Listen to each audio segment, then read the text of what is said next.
Millions of years ago, the African climate cooled and dried.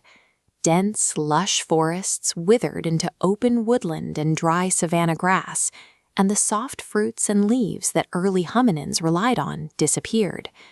To survive the harsh, dry seasons, early hominins had to find alternative sources of calories. They turned to fallback foods, tough, highly fibrous vegetation like roots, seeds, and sedges that took immense physical effort to break down. Processing these tough foods forced the body to physically alter itself.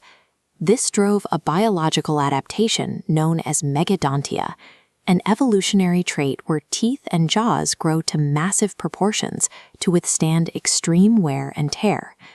You can see the peak of this adaptation in species like Paranthropus boise. They evolved huge molars coated in hyper-thick enamel, extremely wide cheekbones, and a sagittal crest, a prominent, thick ridge of bone running right across the top of the skull. That bony crest existed strictly as an anchor point for enormous, powerful jaw muscles. The entire architecture of the head evolved to generate massive mechanical force, turning the creature into an extreme biological chewing machine. Evolving a heavier, stronger skull solved the immediate problem of eating tough roots, but our direct ancestors avoided this specialized anatomical trap. They survived by taking a completely different path. Instead of changing their biology, early humans changed their environment. The invention of stone tool technology allowed our ancestors to use rocks as an external digestive organ. Using implements like Oldowan choppers, early humans began to smash, grind, and tear their meals. By doing this, they effectively moved the first steps of physical digestion out of their mouths and into their hands. Species like Homo habilis capture the start of this transformation. While they still had thick jawbones, their teeth retained unusually tall ridges, or cusps. If they had been chewing tough plants and raw meat directly, those cusps would have been worn flat. The presence of these ridges shows they were already using tools to pre-fracture their food before it ever hit their teeth. Because hands and rocks were now doing the heavy mechanical work, the evolutionary pressure to maintain massive teeth and thick bone structures relaxed. The biological requirement for a heavy jaw disappeared. By the time Homo ergaster emerges, the physical impact of tool use is obvious. Their jaws are notably shorter, and their premolar and molar teeth are smaller and human-like. By outsourcing the physical act of chewing to rocks, the human face progressively shrank. It flattened into the vertical, orthognathic profile that we possess today. As early Homo species developed longer legs and modern body proportions, their dietary strategies evolved from scavenging stolen kills to active endurance hunting. They began consuming large amounts of raw meat, a calorie-dense resource that is incredibly tough to chew and process. Maximizing the energy from that meat required a second technological leap: controlled fire.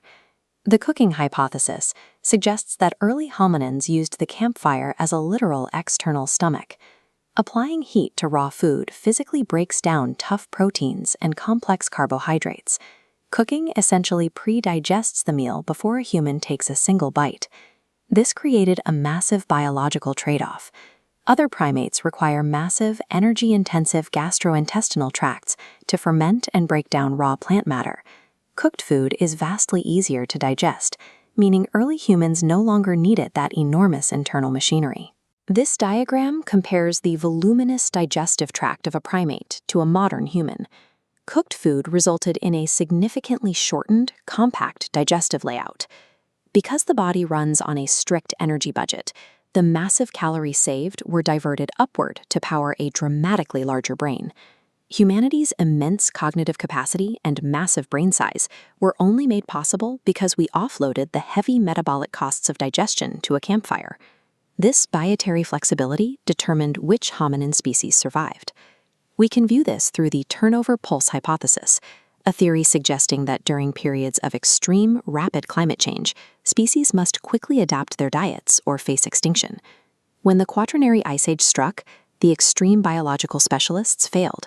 Species like Paranthropus went extinct because their massive jaws and specialized teeth were tied to a rigid diet of tough plants that vanished in the freezing environment.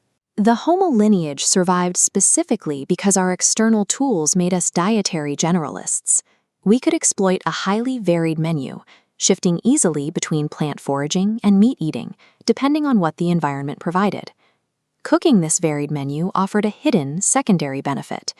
Heat detoxified dangerous plants, like tubers containing cyanide compounds, and made essential brain-building nutrients like docosahexaenoic acid, or DHA, more readily available for absorption. Providing this highly digestible, soft, and safe nutrition altered human reproductive biology. Because the food was so easy to eat, early humans were able to wean their infants at a much earlier age compared to other apes. This chart illustrates the reproductive impact. We see a slow, flat reproduction rate for a typical ape, but for early humans, earlier weaning permitted females to reproduce more frequently, triggering a massive acceleration in population growth. The modern human, flat-faced, large-brained, and globally dominant, is the direct biological product of a species that learned to outsource its own organs to the stone tools in its hands and the fire in its hearths.